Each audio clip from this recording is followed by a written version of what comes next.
Welcome back, you guys. This is the Art School graduate. Today, my guest is, a phenomenal collage artist who uses sound to explore the richness and complexity of the Black American experience. Today, I am speaking with the talented Adolphus Washington. Sir, how are you doing? Doing well, Justin. Thanks for having me. Nah, no I problem. was waiting for So, the studio audience applause. man, you know how technology is. You do that, it might freeze the screen. You never know. No, but it is man, it's an honor to have you on, man. And for the listeners, we were literally just chopping it up for about a cool 20 minutes about just art and technology and work and things like that. So we're gonna give you guys a little taste of this. But first, let's just start off at the origins. You are a native New Yorker, now Or- based in London. Yes. How has that shift in geography shaped your identity and creative process? First off, what borough are you from? Bronx. Oh, there it is. The Bronx. The only borough with the, and the only borough connected to the mainland United States. I don't know if that matters, but that's just what it is. Little factoids for the audience. Yeah. So how's that shift shaped your identity and your creative perspective? Right. Okay. I think for one, the identity shift was probably um, it reinforced a sort of Americanness. I think as Black Americans, particularly those who are descendants of chattel slavery, you Mhm. know, we many of us have this very controversial relationship with the idea of being American. It's like we don't want, it's almost like going to like a West Indian Day parade, and bring your American flag. That may not work right. Might not work right. But it is that kind of very, that very controversial relationship is a very, it's a relationship that resides in the gray, and, and so what I mean by reinforcing kind of Americanness, I think when you live outside the United States, you come to the realization of how American you are, even if you may not be considered the model American Mhm. in the house. When you're outside the house, Yeah. you are very much so. Like I lived in West Africa. I worked in Senegal. I worked in Gambia. I worked in Cameroon. I've lived in those places, and you realize, like, yes, you are very much American in these spaces, Mhm. and you don't forget it because Mhm. others won't let you forget it. And that's okay. That's fine. So I think for one thing, that's what it did. And it also, I think really made me appreciate even more, um, the, I'm going to say, how I think how Black Americans, how we sort of made America into a nation of laws Mhm. versus a nation of feelings. And I think when you live in other countries and you visit other countries like maybe developing countries and stuff like that, Mhm. where the rule of law is quite shaky, Mhm. and then you realize like, man, we've done a lot to arrive at this point. Even if the political climate right now is kind of shaky for Mhm. us. But I'm just saying is that, you really do appreciate like all that which has made you American. And I don't mean it in some toxic kind of like nationalism, but just in the way it's like, you know, we're on a hero's journey, Yeah. Black Americans. We shouldn't be Yeah. here right now. A quarter of a million of us arrived on the shores, at least as Africans, on the shores of North America. Just a quarter of a million, which is when you think about millions that arrived in Central and South America, like Brazil, Mhm. quarter of a million. We're outnumbered, and we're still here. I mean, it's a hell of a story, man. That's a hero's Mhm. journey right there. You know? Right. Yeah, it definitely is. So how do you see it playing into your work as a fine artist? Because your taste now is very much the collage aesthetic. So how do you see that playing into that framework? Well, the medium of collage is, and I've said this before, other conversations and stuff that, collage is a very democratic medium. The barrier to entry is just to do it. Just it's Yeah. you know Right. it, it, Right. it it's just to do it really. Mhm. Like I think like I would look at it like this. In terms of like collage and the playing into, I like the idea of assemblage and this kind of all coming together to Mhm. produce this one, which Yes. is very much I would say again, looking at because my point of reference is always Black Americans, Mhm. and so I think about, you know, out of many people, we became one. Out of many of those Mm. Africans that came over, many of those Europeans that are in our bloodline, all of that made us into who we are. And you think about it, I think, uh, let me see, damn, I don't know why his name escapes me at the moment, but artist, Arthur, Jaffa out of Tupelo, Mississippi. Mhm. Um, he talks about Black American cultures creating a free fall, and uh, um, if you think about it, that generation that kind of arrived on the shores of North America as enslaved people, as tools, as mm, you know, products. Mhm. They they would at some point, um, at least the generations after, will lose any point of reference Mm. Yeah. which they had. So everything we did was on the fly, was Mhm. improvisational. And through improvisation is how we survived. Whether Mhm. it was improvisatory approach to our food that we had to survive off of, whether it was the improvisatory nature that allowed us to do corn rolls and different types of hair braiding as serve as maps for Mhm. as we were escaping the Yeah. south to the north. And so all of those things through improvisation and the sort of this kind of pulling at different aspects of being in the moment, creating culture in the moment, even if those folks didn't know that they were creating culture. You know what I Right. mean? But Right. they were doing it in the moment. And so that kind of assemblage, Mhm. whether it be through the sojourn of our people and our experience in North America, or you see it in other cute. That's what human beings do by and large. But Mhm. specifically, I love how we do it in our style. So Yeah. I try to um, uh, draw that and bring that into my art. In terms of the improvisatory aspect of it Yeah. aesthetically. Because if you look at some of my work, like I create my own source material. Mhm. I don't like when I started off, I used to, take clippings from pre-existing source material like magazines, Yes. things like that. I felt like I wanted the greater ownership of Mhm. it.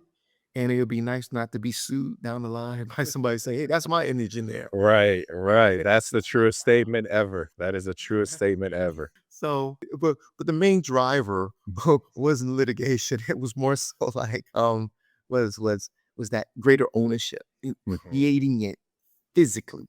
You know what I mean? Yeah. Yeah. Through painting and cutting, and my one of my favorite materials is the inside of a cereal box. So Mm. yeah, that's the best brown type of paper that I love.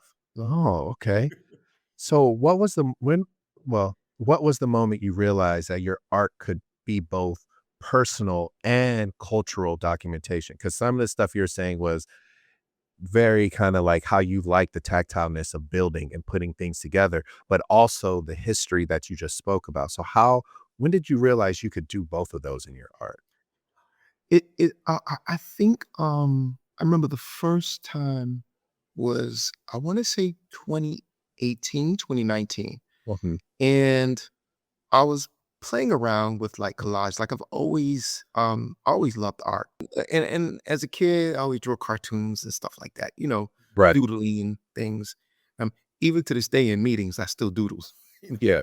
But that's but it was interesting because I started, messing around with collage and magazines and stuff like that. Mhm. And a colleague of mine, she liked some work that I had done, and she said, "Oh, well, she commissioned me to do like, 2 pieces." Mhm. And I was like, "Oh, great, okay." And so I think one, as we all start off with, it was like the famous people. It was Right. Nina Simone I did, and another one was Fannie Lou Hamer. And so I don't think that it was a kind of, a moment where I was like, "Oh, snap, I can marry creativity with the history." Mhm. I've always been interested in our history or history in general. Yeah. So, it was one of those things where that whatever came along Yeah. would be married to it. In the moment. Okay. It wasn't a moment of like, "Oh my god." It was just like I said, in that moment in 2018, 2019, where I got the commission, was like, naturally, my hands was going to do that. It was going to Right. marry those 2 historical figures, you know what I mean? Yeah. Or rather, the historical figure historically with the medium of the art, Mhm. and that was going to be, Yeah. my path. And it's funny because, um yeah, I mean, I guess if I want to, I can do like trees and, still life and kind of like, Right. plants. Like it's this one dude, he's on Instagram. His last name is Washington as well. I forgot his first name. He does dope still life. Mm. Beautiful work. Like I love his stuff, but I can't bring myself to do that. Right. And it goes back to I feel a little bit of like the whole WB Du Bois of like, Yeah. art for art's sake, because I believe there's a big enough tent Yeah. for the art. You know what I mean? Yeah. Yeah. Yeah. For me, my stuff is political, and that's just how I'm built. Now, Got it. can't pivot away from that. Yeah. So how did your love of history and politics become part of this artistic DNA? Is it just you wanting to find a place where they could live cohesively, or was it just by happenstance and you were just experimenting? No, I think the main driver was, I think, you know, it's just the climate. Mm. Like growing up in the United States, Yeah. I can't think of a climate where Yeah. the presence of black people will always tethered to something intense Uh-huh. constantly. Yeah. You know what I mean? Yeah. Yeah. So it's almost like a buzz. It's Right. always there. It's always in the background, Mhm. you know? Yeah. And so, so it was always something that was like, I want to be a part of that conversation because Right. I'm always having these conversations anyway. Yeah. But but to bring it to the fore in a stylized way, Mhm. I kind of think about you had previous Black arts movements of the 60s and 70s. You Yes. had, just gosh, the gentleman who did he did the American flag, but he did it in red, black, and green colors. I forgot his name. It was hanging on the Studio Museum of Harlem back in the 1970s. And gosh, I wish I could remember his name. Oh, I think I know who you're talking about. Hammonds, David Yeah. Hammonds. Yes. David Hammonds. If you look at that, that's political. Yeah. It's dope and it's political. You Yeah. know what I mean? Yeah. And so it's one of those things where it was like it was going to be that. Mm. My art was going to be married to the politics and to the history. Yeah. Yeah, That's interesting. Was it Did you feel it was easier to create within that space for yourself to absolutely, to pull from the historical and political and combine it? That was fairly easy for you? absolutely, Mhm. absolutely. It was easy, but the execution Mm. is intellectually, I'm be like, yeah, this is no problem. I can get there. Mhm. But to actually, uh, Build it or put it sort of together. bring it to the fore, right? Yeah. It's not always easy, because that's the thing too. Like when I produce something, unfortunately, I'm one of those kind of artists who's like, if I can call myself an artist, but You are. You are. Give yeah, yourself that. you validated me. Thank you. Yes, there it is. I've arrived. So no, no, I just think like as far as like when I'm producing a piece, I'm one of those Mm. artists who I I just can't churn it out. Like if like what I knew 5 years ago about a particular topic, I'm like, am I current? So I I see what you piece, I gotta read more into it. Mhm. Do you know what I mean? And Yeah. so that research, everything I do requires a certain degree of research. and then I got to bring it to into fruition Yeah. because and like it's funny because but my work is it can be layered and with a lot of symbolism and stuff, and I try not to Yes. be too vague, but I can't it, it's like to try to explain everything in the art piece is kind of Yeah. might as well you put a photograph up there. You know what I Right. mean? So yeah, so I just think again, the challenge at times is almost like creating a hieroglyph Mm. where but which I also know I guess the advantage that hieroglyphs had is that you had a certain population that was literate in hieroglyphs. So Mhm. I'm trying to make people somewhat literate in the language of Yeah. my work, Get and I that. try to meet them a bit halfway, and I'm Mm. always adding a descriptor in terms of what I'm saying. And if Mhm. folks want to take it and delve deeper into it, wonderful. Yeah. So I'm glad you said that because this is going to lead perfectly into the $1,000,000 question. All right. Where does your artist name come from? Everybody, the artist name here is Negrophonics. Okay. Yeah. I know it caught me off guard too. And I was like, oh, I have to know where this comes from because you never, I would have never married those two words together in my brain at any time. So I'm glad you said it because now I get to ask the question. Where did it come from? And like, what does that represent for you? I have to know.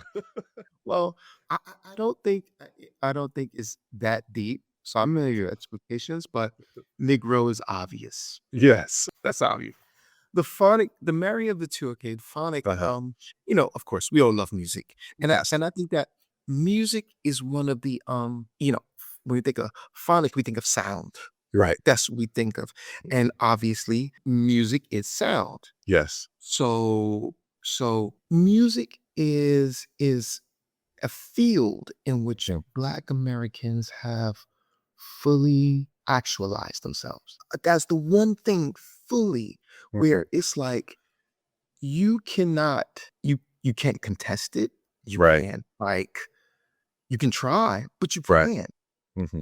That's the field where we fully yes, we have sports, we've done things in Mhm. sports and stuff, but still music is that thing where we blossomed fully. Mhm. And so I like I like the idea of that um of basically black and I think about phonic black sound in terms of communication communicating like Mhm. oratorically like Mhm. that's one of the skills that we have this kind of oratorical Yeah. that's why many of our people have been preachers and stuff like that like that's why you have white preachers mimicking black preachers Mhm. or seeing preachers in Africa mimicking black American preachers you know Yeah.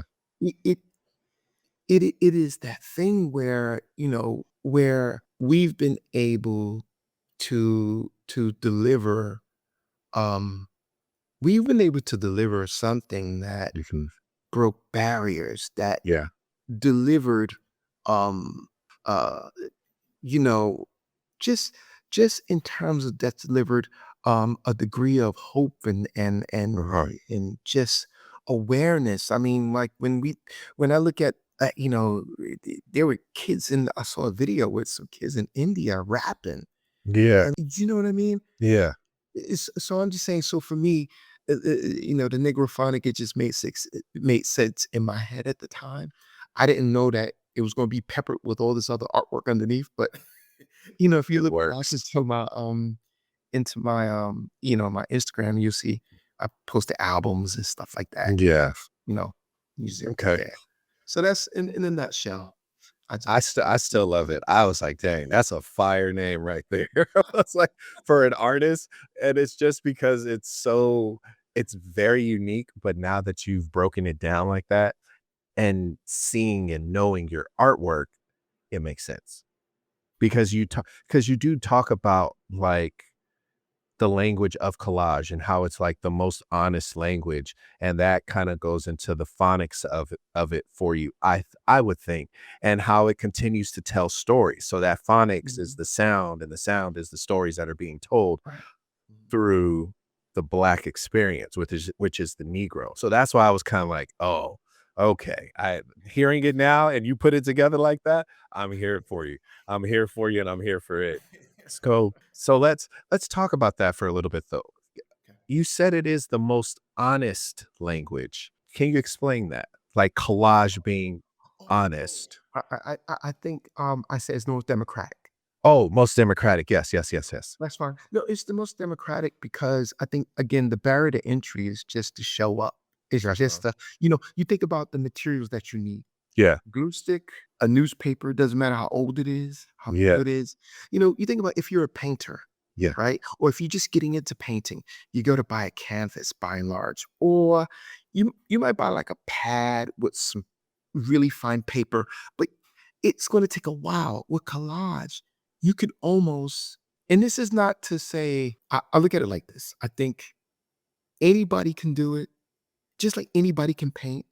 Anybody can sculpt, but how well they do it. Like how well they hone their skills at doing it. So I think but I think collage when it comes to even a price point, it is just you could get a newspaper anyway. You can use coupons. I don't know how good your work will turn out, but whatever. Yeah. It is the most democratic because it allows everyone to say something with found materials Mhm. that is that you don't have to, you can just literally walk around. You just can't walk around and find some paintbrushes anywhere. Right. You just can't walk around and find some clay or materials you need for sculpting. Like you just can't do that. Mhm. There's a certain amount of cost that comes with that, Yeah. a certain amount of time. But with collage, that the accessibility is like really, really low. Mhm. So, and also, again, I love the the coming together and the kind of the different pieces that come together to kind of create this thing, Mhm. which is very much a kind of democratic imperative that Mhm. brings people together to participate in a particular franchise, and in a way, bringing those pieces together, they Mhm. are coming together to contribute to that one image, whatever that image will be. Whenever it's trying to say, everyone is saying it, or everyone, as in all those material pieces, are saying. And that's why I say it's the most democratic. So if you could walk us through your practice, how do you come to like from idea to finished product? Like what do those steps look like for you? Okay. Like most stories, like for example, the Black American story, right? Mhm. Our story has been told over and over again. There are still a lot of stories that haven't been told, but the difference is that I'm telling it, you're telling it, other folks are telling it if they choose to tell that story, you know? Right. And so what I will do, some of my sort of the sort of baseline that I use is I will say, okay, I'll look at our let's just say, for example, I'm thinking about New York and I'm thinking about basketball in New York City. Yeah. And I'm thinking about how New York, even though the Knicks haven't won since what Yeah. Sore spot. That's a sore spot, definitely. Spike is gonna die on their side or Yeah. court side. You know Him what I and mean? him and Tracy Morgan, they could just lay down on the court together. So again, like if I'm looking at a piece like that, I start looking into, okay, basketball, great story. Yeah.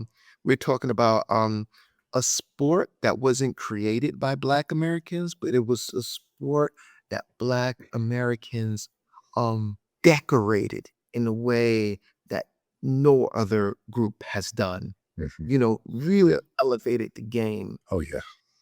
And it doesn't mean you didn't have great white players. You did, but I mean, Yeah. nothing like the way they've done it. So there's a story in there, you know. And what is that story about New York? And then in my head, I'm thinking like, wow, I'm thinking about all the places in New York where, um, which are like Ground Zero for Yeah. street ball, Rucker Park, West Fourth, you know, all these little or Gauchos in the South Bronx. Like I'm thinking about all these places, you know what I mean? So immediately I'm thinking, okay, I need to do more research because I remember this as a kid. I remember the Gauchos. And the Gauchos, that was like, it was started by this Argentine American. And he wanted to start this program for kids in the South Bronx, and So create this basketball program by and large. This is their bridge version. Yeah. And so anyway, long story short, like in the 80s, they played the Russians. The Okay. Russian basketball team came to Came to South New York. Bronx, came to New York and South Bronx. These are the eight. This is 86, 87. Oh, wow. They those black kids, they beat the Russians. Russians went home. I think it was the next year they came back. And it was like, remember in Rocky, was it Rocky 3? Yeah. Dolph Lundgren, remember? Yeah. Like steroid up. Yeah. I was reading the old, I think it was in the New York Times article, right? I was reading it and it was talking about like when the Russian team came back, these weren't 14, 15-year-olds, according to the account Right. of these black kids who had to play them. They were big, they were huge, and it was like, what the hell? And they end up beating, the gauchos, whatever. But these are stories that are like dope. You know what Okay. I mean? Yeah, yeah, yeah. The these are there's many stories like that, not just in New York, all over Black America. These dope stories that are in the grade, that are in the cut, that's like, Yeah. and many people don't remember that. So what I'm saying is, so I'm looking at that, I'm like, wow, that's dope. I'm gonna cover that. But yet I'm thinking about, they added to the patchwork of Black American contribution to street ball, i.e., to basketball. Right. Yes, in New York in particular. And so I'm like, I did my research and things like that, looking at images and things, getting inspired. I got my laptop, put some Miles Davis on, or Monk Mhm. or Charlie Parker, and it depends on how I'm feeling. Yeah. Like, and sometimes I love listening to an interview by Miles Davis because Miles Davis is wow. Like, I Mhm. love his interviews. Yeah. It's something about like in Dizzy Gillespie. I Mhm. just love hearing their interviews, and so to me, sonically, those things set the atmosphere for me to Yeah. start, Yeah, okay, yeah, yeah. this is what I'm looking at. Okay, I got the basic premise. Then I'll start cereal box, Mm. cutting out some bits and mixing paint, start mixing acrylic. Mhm. Okay, I might have a basketball figure. Okay, what am I looking at? Wow, Dr. J looking out, first Yeah. dude to like dunk, at least within the profession of the NBA. He used to play for it was called he's playing the ABA. That was for the out in Long Island. Um, it was the Nets, the New York Nets, Yeah. before they moved to Jersey. Then they moved back to Brooklyn. You know, and so I'm looking at him and how he was dunking the ball and that like stretched, Yeah. body elongated. Wow, that's artistic right there. Mhm. That's like poetry in motion, so to speak. Yeah. So I'm looking at that. I'm looking at his body movement. So I start, painting, getting the colors and things like that. And, it's not about being exact. It's about how I'm feeling and how I'm interpreting it. Yeah. And so again, it might not be one piece, but I'm like, okay, I need some texture on the legs. And I like this color mix I did here, Mhm. and not really leaning on color theory so much, but that was interesting. So no color theory. You don't touch it. Huh? I said color theory, you don't touch it? Nah, not really. No. I like that. I mix what I like. It comes up and I'm cutting it out. Wow, that looks dope. I like the facial features. Mhm. I like the way it's coming out. Sometimes I may sound a bit crazy, but as I'm mixing, sometimes a face will emerge, an eye and a nose. I'm like, oh shit, that's an eye and a nose right there. Clip, clip, another eye. Wow. And those things, and so eventually it starts coming together. And it's funny because I tend to work on my subject versus the background. Okay. And I was told by a painter that's the wrong way around. You should be painting the background first, then the subject on it. Mhm. Hey, look, my people brought to America in the bottom of a fucking slave. We they didn't. There's no rules to any of this. There's no rules to this. There's no rules. You know what I'm saying? Yeah, 100%. That's why I was like, "No color theory?" You're like, "Nah, I mix what I like." Hey, that's it. No rules to it, but it works. And I appreciate, you know, the refined discipline and Mhm. thing. I love that. like for example, even when I'm doing my work, I'll listen to um biographies on Henri Matisse. Mm. Because I love Matisse's work. I love his later works, his cutouts. Oh, They're fucking dope. You know what I mean? yeah. I love, even George Brock. I love, looking at him. He was doing the Cuba stuff. I can appreciate that. But then I'm like, okay. Then one thing I do love to add is myth because myth is paramount to telling our story. Mm. Like Yeah. you think about America, right? I think by and large, America what is going to be 250 years old next year. And the sort of the global community in a sense, or whether it was, I would say this, the West. Yeah. The West observe the how America came into itself Mhm. in ways that reflected how they came into themselves. Mm. Because when the formation of a nation state is created, you have a song that sings about how you came into creation. Yeah. You have a flag. Yeah. You have myths. George Washington never told a lie, and he cut down a cherry tree or whatever it is. Yeah. We had these myths that kind of glue myths about the people that help glue the people together. Mhm. And then you start looking at myths outside of your nation, like you start looking at whether it be ancient Greek mythology, Mhm. because I think ancient Greek mythology is great in terms of um looking at how we're navigating Mhm. this current political space. Yeah. Very interesting.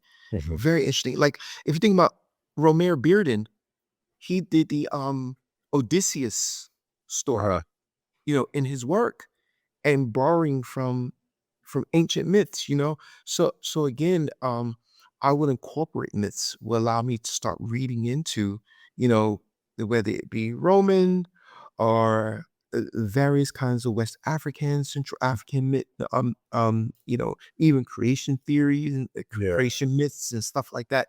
And looking at those things because the myths aren't just lies. They're almost like consolidated sort of accounts Okay.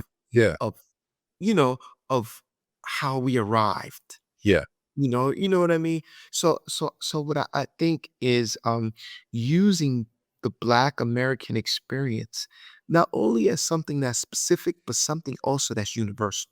When I connect to the myth that, like, look, if, like, for example, with me, I'm always like, I'm only talking to Black Americans through my art. Other people get to listen in. That is a Arthur Jaffa line. And you have other artists who also taking that kind of stance Yeah. because, you think about it like we have the white gaze. And I'm like, no, forget the white gaze. I'm having a conversation with my folks Yeah. and I appreciate other people who appreciate my work and enjoy it and take something from it. But also, I feel like in a way, there's also a sort of a humanizing imperative whereby Mm. you look at the work and you're like, wait a minute, I see parallels between not only ancient history in terms of just human beings doing human shit, but Right. also currently, yeah, Mhm. I get that turmoil that the piece encapsulates. I Yeah. get that struggle that the piece encapsulates. I understand the hero's journey that the piece encapsulates because we're not the only ones on a hero's journey. Other people, who's also on their own hero's journey who came out of some shit and Right. still going through it. So yeah. Man, that's a very intricate process leading to a final piece. It's almost it's funny because you telling it, it's almost like visual collaging.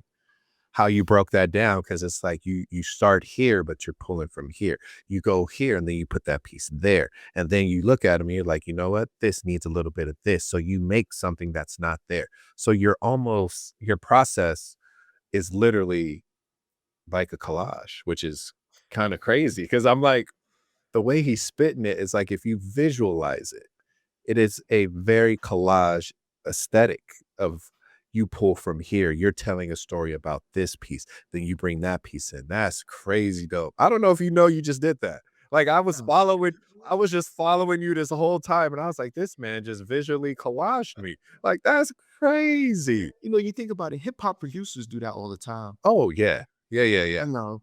Know what I mean? They do that all the time. My good friend, we Yeah. talked about that, and he told me that. He was like, "Man, we are just l it's like a very layered pattern that we're going not pattern, but like process that they go through.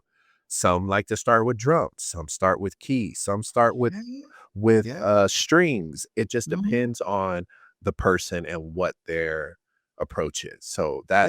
that's Seriously. amazing. Yeah. 100%. So, do you find, like, limitations in your materials that actually push you towards an innovation? It's funny. Yeah.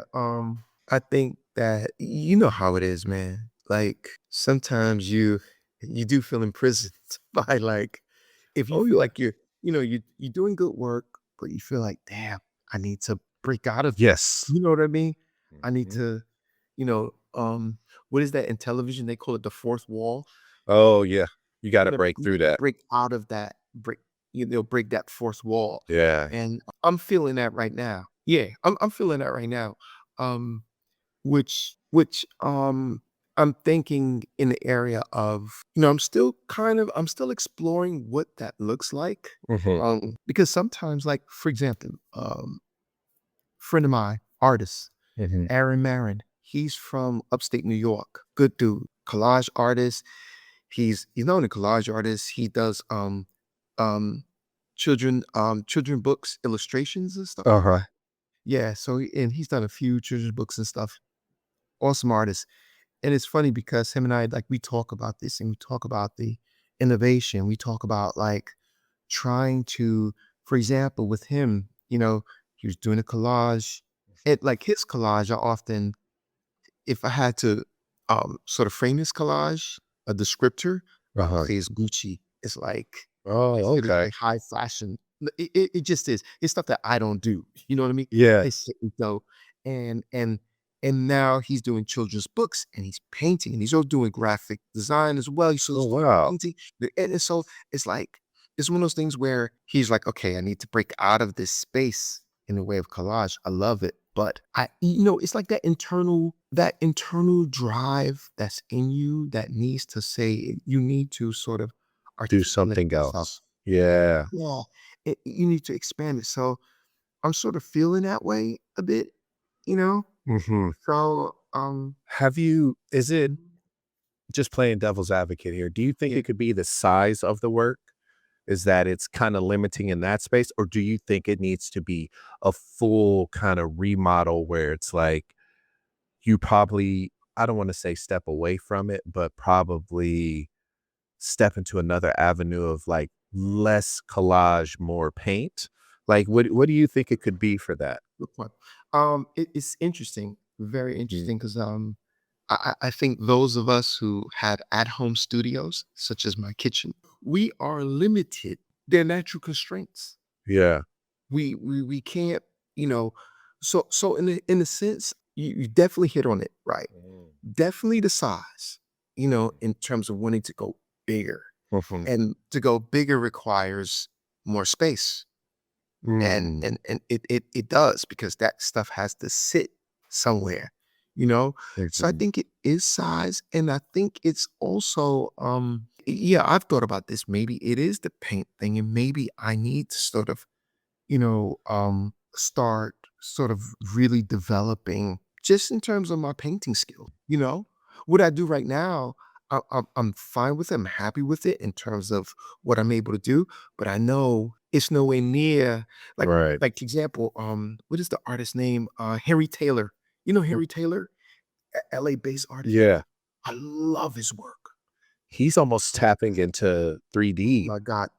Like I if I could do collage that reflects like Yeah. his paint, I love his work. And he is one of the most like his work and his personality, are like hand in hand. It's just dope. But again, going back to your question, it's definitely the size.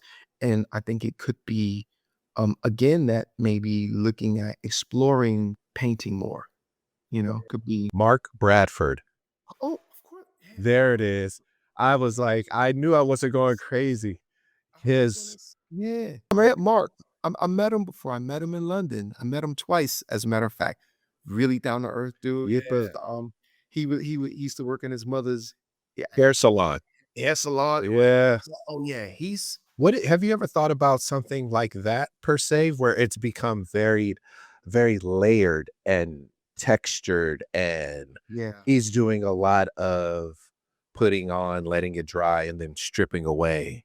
Like, I don't know if that might be your cup of tea, but I just feel like if you're in this space, I think this might be a good time to experiment, because I've been in this space. Like, my background was graffiti, and I was just like, okay, I'm bored of it now. So what did I do? I went and joined and cut an MFA, which kind of threw me for a loop, man. But I'm gonna be honest, I loved it.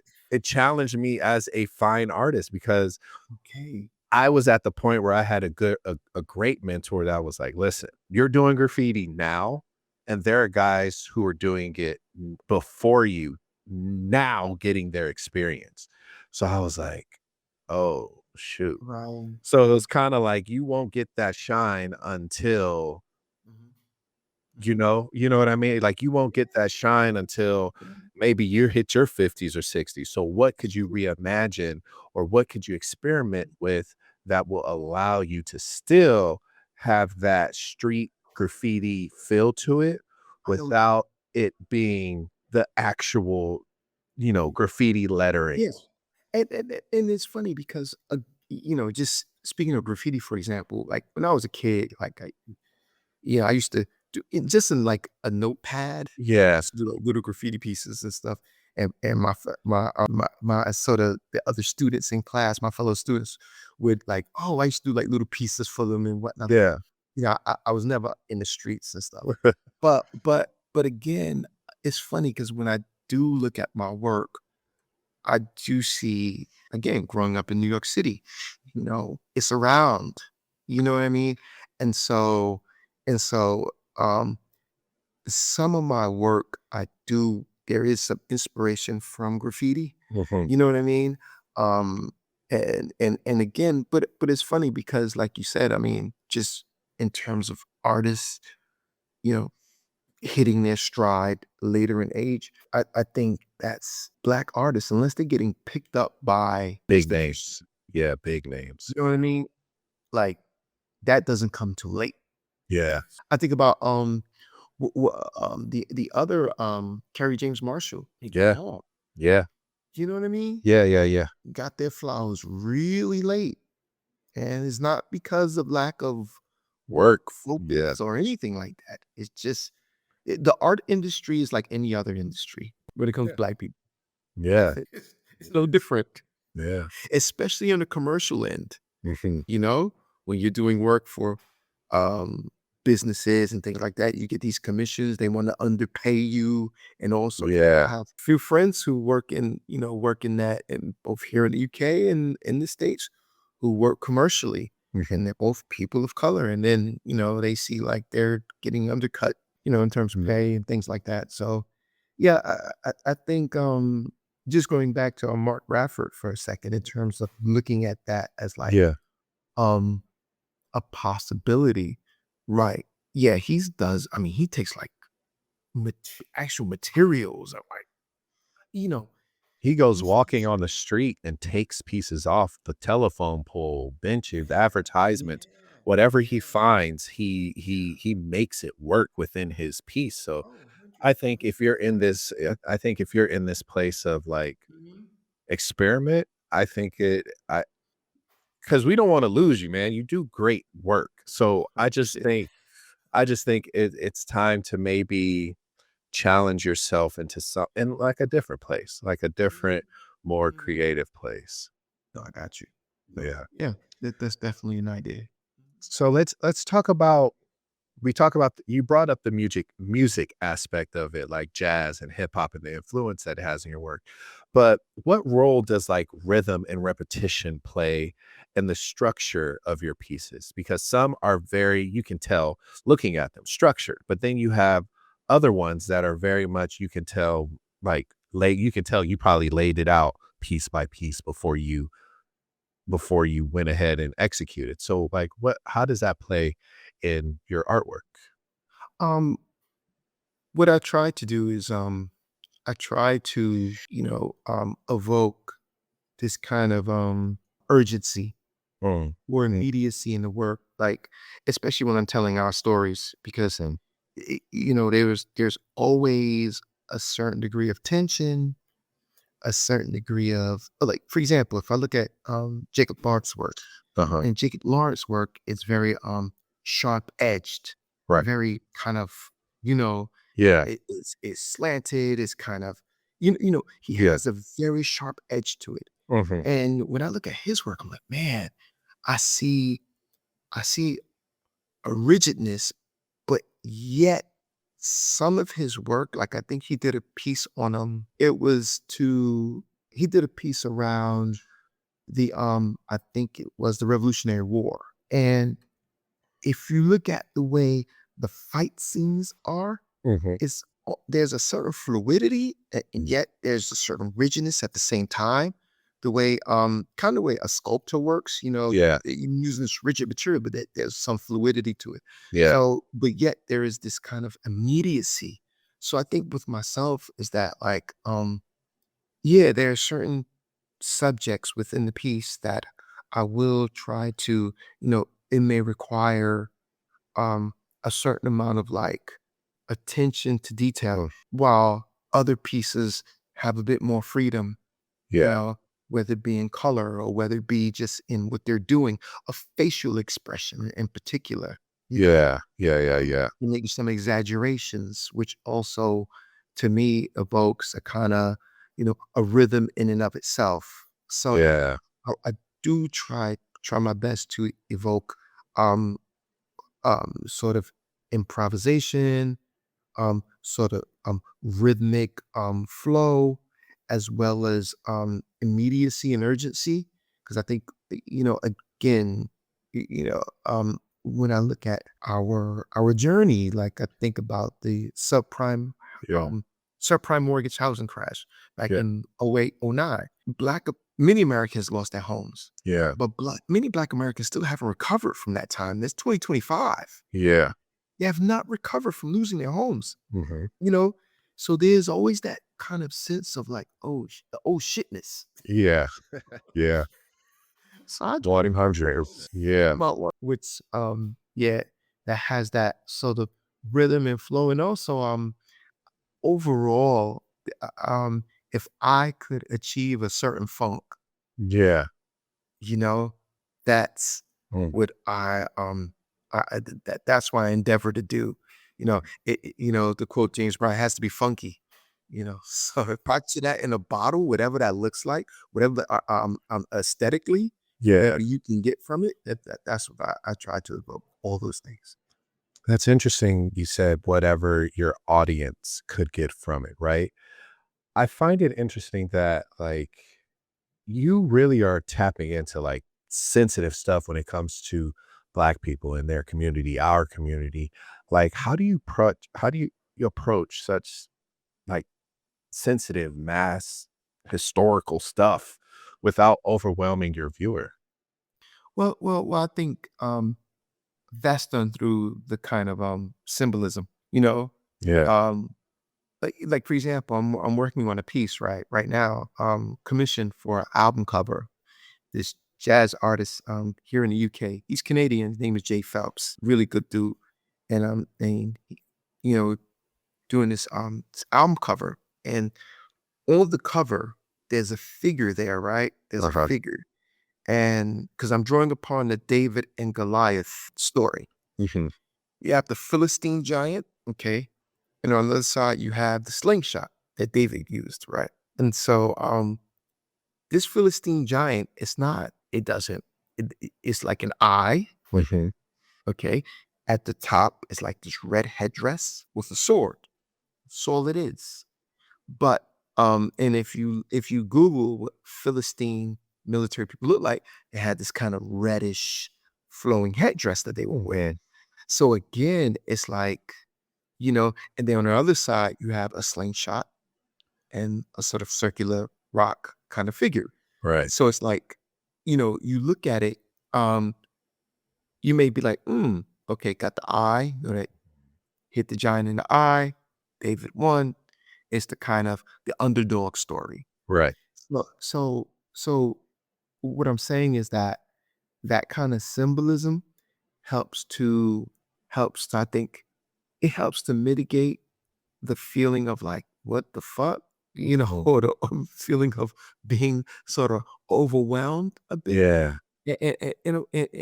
And that's aided by the text. So if they read it, they're like, oh, okay, I get that, I get that, I get that. Now, um, I understand where you're coming from in terms of like the sensitive topics Yeah. and the kind of like um dealing with like this kind of it's it's Wait. Yeah. real stuff. And again, the way I do it, the best way I can explain it is just through symbolism. I'm not for example, I did a piece on it was the Ethiopian regiment. I think it was called the Ethiopian regiment out of I think it was out of Virginia Mhm. at the time of the Revolutionary War. Before George Washington, before he accepted or agreed to have black troops join his side, the British made an offer to the enslaved and the formerly enslaved to join. So during the Revolutionary War, you had black folks fighting one side of the crowd, and on the other side, they were fighting for the patriots. Now, our folks weren't loyal to the crown of the UK, Britain, England, King and Yeah. Queen, nor were they loyal to the patriots. Mm. They were loyal to liberty. Uh-huh. Right? Look, orphan in the Bastille, that's what they Yeah. went for. But anyway, in this piece, you have these sort of the Ethiopian regiment that's lined up Mm. side by side, and it's a bit of a silhouette. Mhm. No? But yet, if you look closely, you can see some figures. You can make out the figures, you can look at their faces and things, and you can tell they don't have the best uniforms on. And Right. and and and and so if you dig deeper into those regiments, right? They're brute. Mhm. Women and children at fault. Yeah. Like, and think about what happened to those people. But I think what I'm offering too is a bit of the tip of the iceberg, Mhm. you know? So I think that also helps to mitigate this overwhelming feeling. But what I do hope that it does, I hope that it does spark curiosity Okay. and Yeah. want to delve deeper into it? So, just curious, how do you okay, better yet, let me see how I can reword this. What lesser known Black American narratives or myths do you feel most drawn to amplify? Because I was gonna say, how do you know which one to, but like, what lesser Yeah. known ones do you feel like you need to, that you're drawn to? Everyday people, Mhm. just everyday folks. The nondescript, the rank and file Black Americans, the us, just, regular folks. I appreciate those like those who history has chosen to pull out and Mhm. and amplify Mhm. and exalt. I appreciate those, and Right. we all know those names. Yeah. But there was a whole lot that happened for us to get to that one person to rise and to become, you know what I mean? Who they are. Yep. Everyday people. I love like yeah, I just think it's just everyday people, man, that's my greatest inspiration because I think that is truly the well from which I pull from. It and it's like I mean we're such interesting people, and I don't mean to say that. I mean to imply that no one else is interesting. Of course, everyone else have interesting stories, but I mean there's so much to uncover about us. Yeah. Like just for example, the story of the Russians playing the gauchos in the South Bronx. Not make People in the people South know Bronx that. don't even know that, Yeah. but you know what I'm saying? Yeah. Like there's so many stories that we can tell. It's like for example, one of my taglines, because I sell prints and things like that, and I have Mhm. a tagline that which I borrowed from the Roman perspective of Africa. Uh-huh. because the Romans would get all these what they would consider exotic spices and animals out of Africa. They would bring it up to Rome and Mhm. like lions and all sorts. Yeah. And it says, "Out of Africa, always something new." My tagline is, "Out of Black America, always something new." And Dope. I love that. that's many stories. You could talk to your own family and Oh, they yeah. tell you interesting shit. Yeah. And, and that's why, like, again, just going back to Henry Taylor, artist LA. Henry Taylor, Everyday People. He did a dope one of Miles and Cicely Tyson. Yeah. Beautiful joint. Yeah. But he lives near Skid Row. That's where his Mhm. studio is. And he talks to everyday people. He talks about how his brother was out there at Yeah. one time. His models are the prostitutes. He brings in, he paints Yeah. them, and he does all. But that's where the soul is, man. Yeah. That's where the soul is. We're like Yeah. the dark matter. You know what I mean? Yeah. That produces, and we're the dark matter that becomes the king and the Malcolm X's and the Mm. Harriets and the Yeah. spirituals and stuff like. That's But dope. Yeah. we're the pool of Yeah. creation. So It requires our endorsement for Mhm. it to be cool. You know what I mean? Yeah, that's an interesting take on it, yeah. Never would have thought of it that way, that is. Our endorsement to be cool. It does. Yeah. Mhm. It does. Then they finally get up there to become that symbol, that's to Uh-huh. stand out. Um, and then what they do, they will dictate coolness. Mhm. You know what I mean? Yeah. But even that has a shelf life Yeah. because It can we be can go on to the next cruise. yeah, as I say, we move Right? very Yeah, quickly. shelf life. And that's what, so that's the thing. It requires us Mhm. to determine that. We are the well Uh-huh. of creation. We're the pool of it, man. Yeah. So how do you keep your audience engaged in such a deep train of thought when looking at these pieces? Because it's like what you just explained, how you took the Roman tagline and put it to yours. Like that's going to take a person some time to research and look up and look to, because it's unique enough that it's like, okay, this is deep, because it's not just a generic term, or like a generic saying that you said. It's very like provocative almost. So how do you keep your audience engaged in this deep train of thought and on this journey with you as you're creating? I I I think the stories do it. It does the job for me. The stories Mm. that we think about it. I mean, like, our job has been done for us, really. If we choose to do work that captures the stories of our folks, Mhm. I mean, dude, like, we have one of the most compelling stories and smaller ones. Yeah. We do. I mean, it's like uh, e like, for example, like, I mean, like, I think about now, for example, my cousin, and I, when we were kids, right? Yeah. We used to work with my uncle on a truck on the weekends, and so he had this truck, right? It was basically like a church, and this church had a fleet of trucks, and Yeah. people would donate. We would go to like beautiful like penthouse apartments on the Upper West Side. Mhm. We would go to beautiful properties to pick up stuff, that people were Yeah. donating.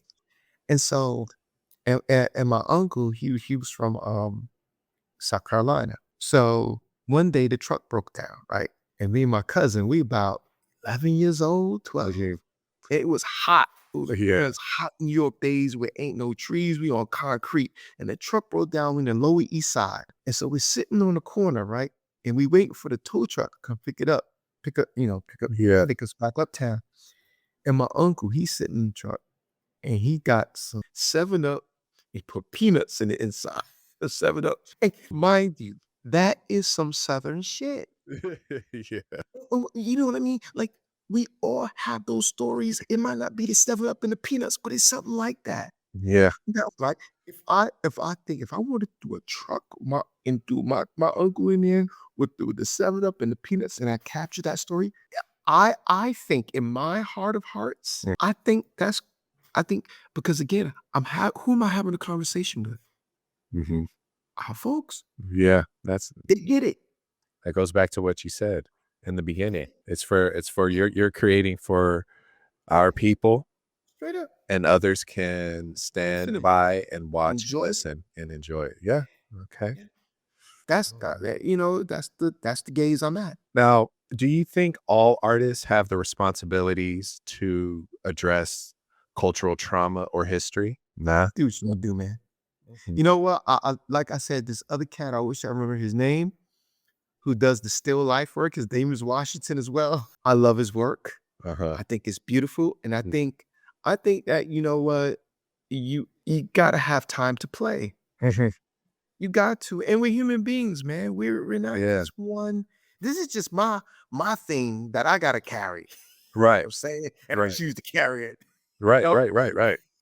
I choose to, because I'm interested in it, and I Uh, love telling our stories. But no, I mean, as an artist, your responsibility, if you choose to take it, is to produce art, okay. and that's still the shit. Produce, Make something new. Yeah. Yeah. make something new, in excuse me, in the most honest way, Mhm. in the most honest way. That's the most honest and authentic way to you. Mm. That is, I think that is the responsibility. Everything else, look, when I was a kid and I was coloring with crayons, my responsibility was to color them shits in and, Uh-huh. you know, and draw something. And, it had no greater imperative than that. And Yeah, I see what you that's mean. like, Yeah. that's the baseline, man. If you choose to make sure that you're, to if the imperative of your work is to communicate a sort of cultural aesthetic Yeah. or a political agenda, Mhm. hey, Go I for it. salute you. Welcome Yeah. to the journey. Yeah. But you might not sell out. True. True. Someone's gonna see it and it's gonna take off. It's too good. It's too good. I've had I took part in I took part in group exhibitions Yeah. in Nigeria, South Africa. I I just had one in Maryland, and yeah, so Uh-huh. I had one in Savannah, Georgia. So I'm just saying, like, people are seeing it, but Yeah. again, I know that like it, yeah, many people aren't going to Appreciate like it. my stuff, and I'm okay with that. Yeah. Now do you find yourself creating more work for like a US audience, or is this more of your global audience? Because it's like I know you've been in the UK because of work, and your stories are all reaching back to the African and an African American and the blacks in America. So do you find yourself now that you're in London, you're creating to tell the story globally, or do you think it's still for the American people to enjoy? It's still for it. I'm riding. It's my ride and die. Oh. I'm still telling our story, but again, it's about making the specific universal. Mm. So those who listen in, those who read in, can see themselves as Mhm. well. That's where the sort of the global aspect Mhm. comes. Oh, that's nice. Yeah, because I was curious, being that you've been overseas for almost the majority of your adult life. Like, I was wondering if you've seen how African Americans or just blacks in general are treated globally, and you decide to tell that story, or is it just Yeah. more centrally located to America? You know what, man? I have to say, Justin, that Black Americans, like I mentioned earlier in the conversation, that about living abroad and feeling very American, Uh-huh. particularly for Black Americans, because we have that duality Yeah. with America. Uh-huh. W.E.B. Du Bois talks about you know, um, coming from a place which we cannot return and it being in a place where they don't want us. That creates this double consciousness, Yeah. you know. Yeah, yeah. And so we're always grappling with that, Mm. being American, I think. And so when you travel outside and you live like in Europe, like for example, let's take the UK for example. The UK, the base, there's almost no equivalent of the Black American in Europe.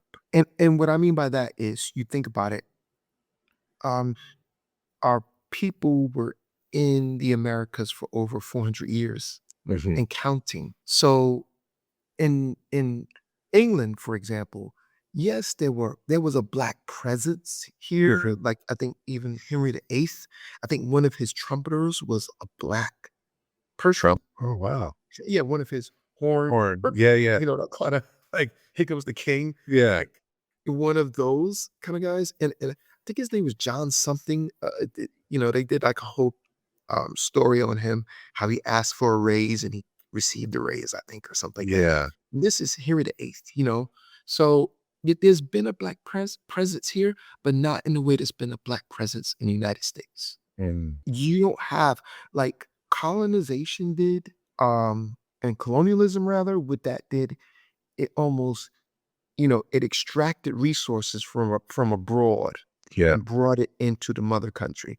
And also, I think just in terms of if you look at the way the UK in terms of its land and the way it's laid out, Uh-huh.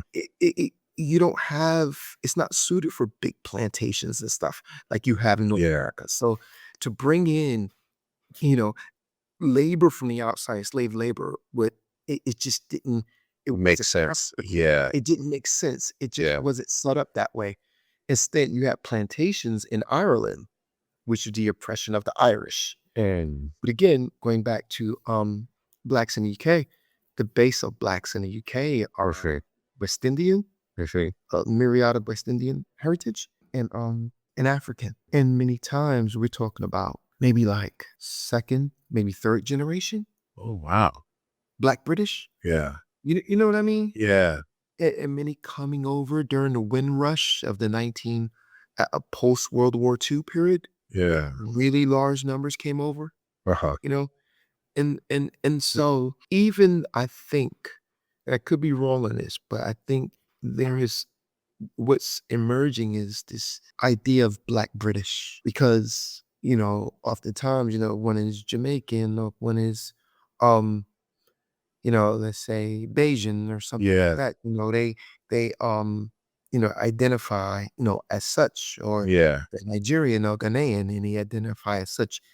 And the two groups didn't always, um, sort of mesh. And it's interesting Right. because you have one group who are descendants of slaves, Yeah. generationally, like we are descendants of slaves from West Indies, and another group who experiences sort um, of being colonized. So these Yeah. groups coming to the mother country creates a kind of interesting dynamic. Mhm. And you also, like we talk about the wealth gap in the United States between black and white. You also see a sort of wealth gap between not only black and white in this country, but also if you look at the sort of black community and then you Yeah. look at how I think the African side of that Black British community is Mhm. doing a bit better than the Caribbean side of the Black British community.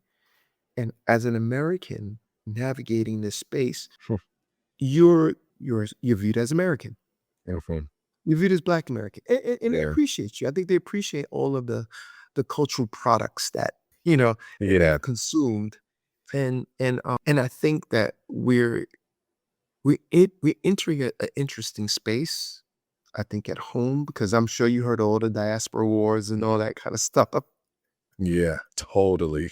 Everybody's having those conversations now. And it is very interesting Mhm. because again, I think if we look at Black immigration in the United States and we see like the spiking of it, whether it be from West Indians or Africa, Mhm. it's something that Black Americans now who were descendants of slaves, child slavery in America, Yeah. it's almost as if we're starting to think about culture in ways that we never thought about it before, where we have to disaggregate Yep. Blackness, you know what I mean? Yeah.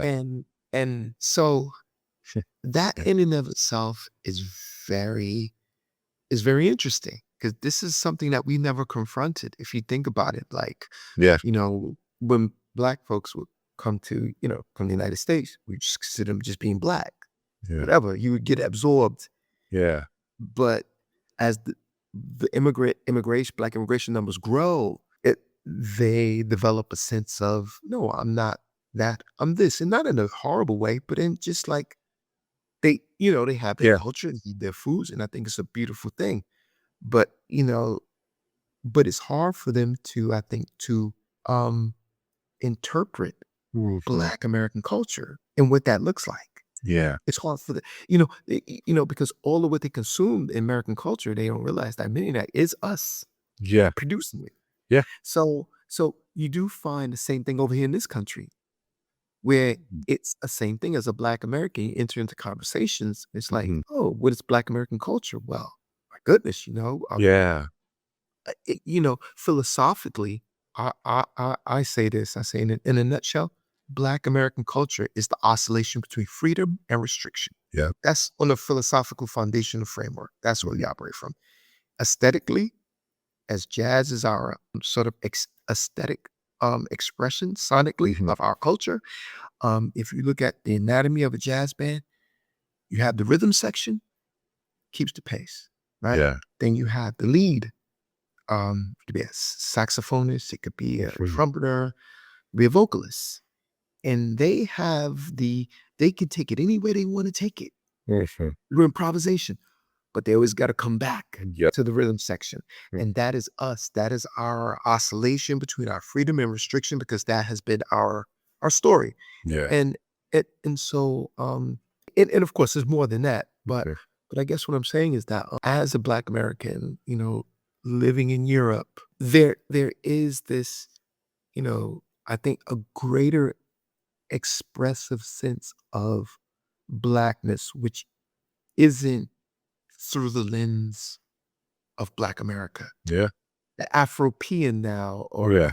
or they're expressing it through their lens, and they're sort of coming into their own in terms of, I think, by and large, it's almost like I think Black American culture abroad has been a stand-in for Blackness, Yeah. been the standard. You know what I mean? Yeah, yeah, yeah. And now as they come into their own, it's almost like Black American culture was like sort of a placeholder, Yeah, I can see that. Yeah. you know? And so they come into Uh, their own, yeah. very interesting things are happening, Yeah. you know? Yeah. Wow. Man, Adolphus, man, I'm just so excited we had this time to speak with you, man. But before we go, let's have a little bit of fun. So let's see.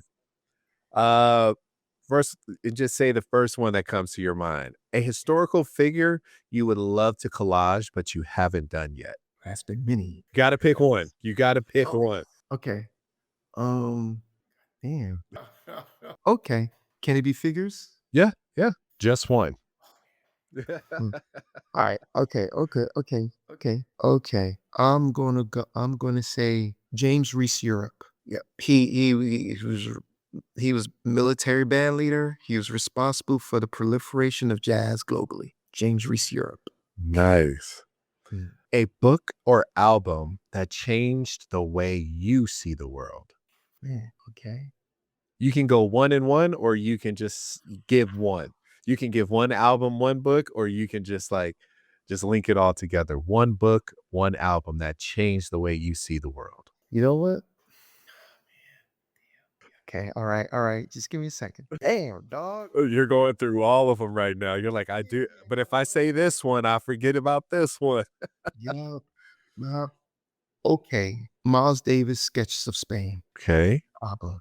album. So what about the book? You know what? I'm gonna go with Ron Eglesh. He's a professor out of I forgot what university, upstate New York. Uh, But he wrote a book called African Fractals. Okay, he's an ethnomathematician. I met him. Check this out, man. Before I moved to Africa, right? I was in the Bronx, and I was like, it's like 2 in the morning. I'm looking up stuff, and I come across this TED talk by Ron Eglesh, right? Yeah. And he talks about, because he talks about how every culture has like a mathematical, what he calls it, a design culture, a design Uh-huh. culture. Every people have a design culture. Yeah. And so he goes on to talk about how he went all throughout West Africa, and he noticed that there is a very much a design, um, no matter how different the cultures were, they all had this kind of shared design practice. Yeah. And fractal is basically like best example of a fractal would Mhm. be like a cauliflower.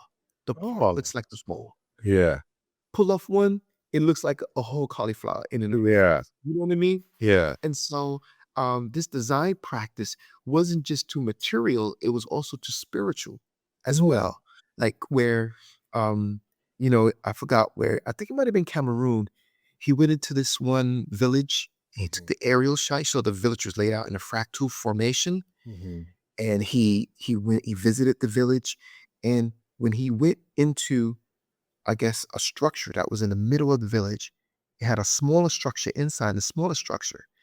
And as he was talking with some of the priests and stuff like that, they said that is the spirit. So it's almost like mathematically that's infinity, so Oh, he had wow. this, yeah. And like also very good book. Oh my God, I wish I could run and get it. It's by this he's not an astrophysicist. He's a theoretical physicist. And he did a lot of work around fractal geometry and stuff like that. But anyways, Ron English, African fractals. I was in that car. They had the Negro Arts Festival. That's what it's called. They had many different expositions going Uh-huh. on. And then I went into the architecture one. I walk in and I'm like, yo, that's Ron English. And he was like, looking at me like, whoa. You know me? Yeah, exactly. Straight up, like, Yeah. "You know me?" Yeah. And so we kicked it and whatnot, and he was really cool. Yeah. But yeah, those because, again, like, I mean, there you have expressions of fractals as a design practice in outside of Africa, but within the continent, and it made me think about, like, it's interesting just in terms of what our design practice is, Black Americans. You Yeah. know what I mean? Yeah. That is the thing. What is our design practice? And I might have alluded, or at least kind of touched on it a bit when I talk about Mhm. oscillation to freedom and restriction. There is something there. Yeah. Okay, here's the big one. Yeah. Go. Dream collaboration. Only one. Dream collaboration. Dead or alive. You know what? I'll make this one easy for you. Dead or alive. Either one, you pick. Because if I say alive, you're gonna be like, "Oh man, I don't want them to hear this and think I don't like anybody else." So I'll be flexible. Dead or alive, dream collaboration. I'm going to say, hold on. You know what? I'm going to say, and I feel horrible about this because his name escapes me at the moment. He's the author of a few books. He wrote I'm the American. He also is the author of Stomping the Blues. Um, I'm gonna have to go to a cheat sheet if you don't mind, and give me literally 2 seconds, and I can. Um, Murray? yes, Albert Murray. Albert Murray. Yep. Check out Albert Murray's work. Okay. Check it out. He like, especially when it comes to American culture and Black American culture, Mhm. he goes in. He really goes in, and he hurts feelings. He hurts feelings. He really provides a very interesting take on who we are as Americans and who we are as Black Americans and what our aesthetic is. So I think, yeah, Okay. I mean, I would have loved to have met him and really done some work with him. I think he's Yeah. done some dope work. One last thing. So I want to share this and I want you to tell us the story behind it because I am so curious to know. Where is it? Let's hope I remember. This piece. How did this piece come about? Yes. Okay.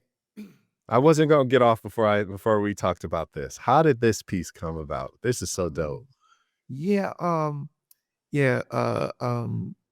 What's it? Yeah. Kalina Sales. She's a Yeah. professor, and she saw my work, came across my page, Mhm. and she was like, "Oh, I would love to interview you. I'm writing this book, or collecting these stories from design practitioners from all around the world and things like that. And so I would love to interview you." So I was like, "Great."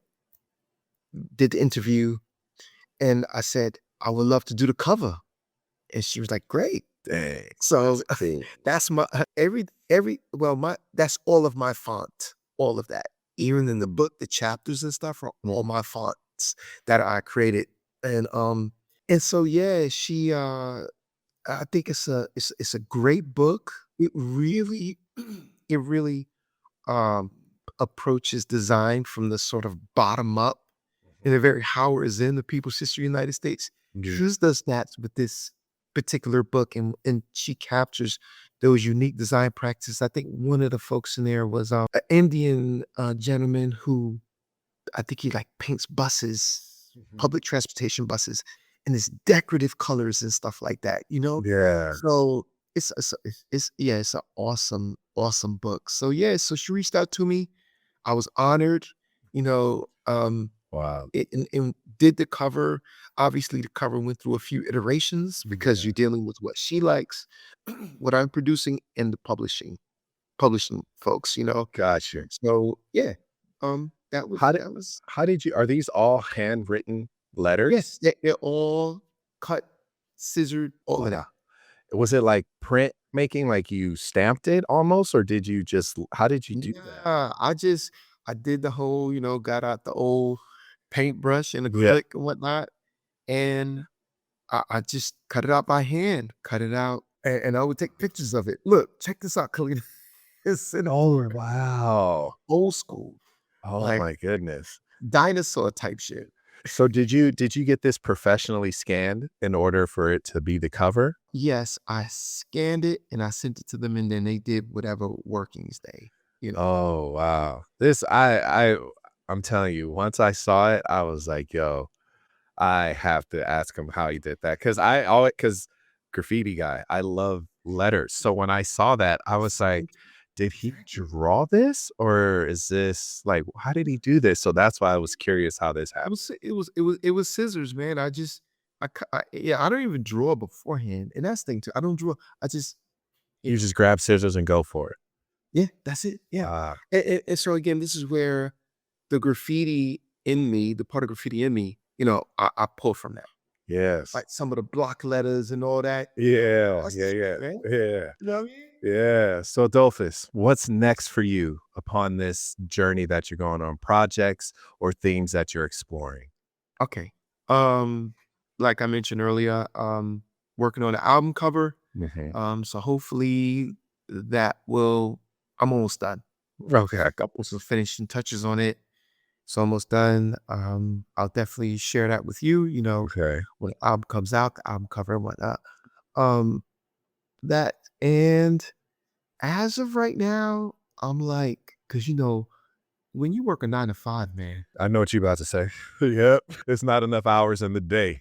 you nocturnal Right. kernel, that Yeah. is in the evening. Yeah. You know, that's when the work gets done. Mhm. You know, that's when the sort of magic happens. You know, yeah, and then you know you're looking at the clock like, oh shit, I gotta get up and like, Yeah.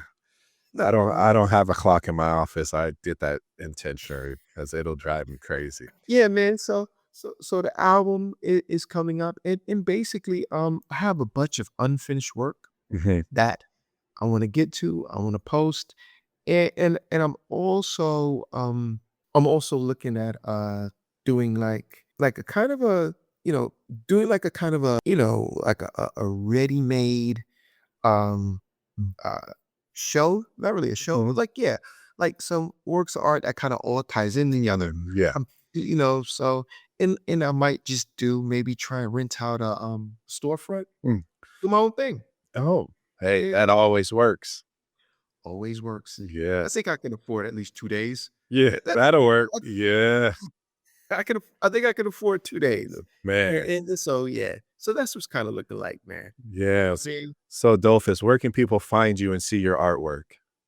yeah, they can find me at adolphuswashington.com. That's my webpage. You can also find me at Negrophonic on Instagram. Yep. I'm there, Yes. you know. All right, you guys. Well, thank you for listening to our podcast today. I am Justin Robinson, the talented, the skilled, the thinker, Adolphus Washington. And this is the Art School Graduate Podcast. We'll catch you guys later. Peace. Thank you, Justin. Peace.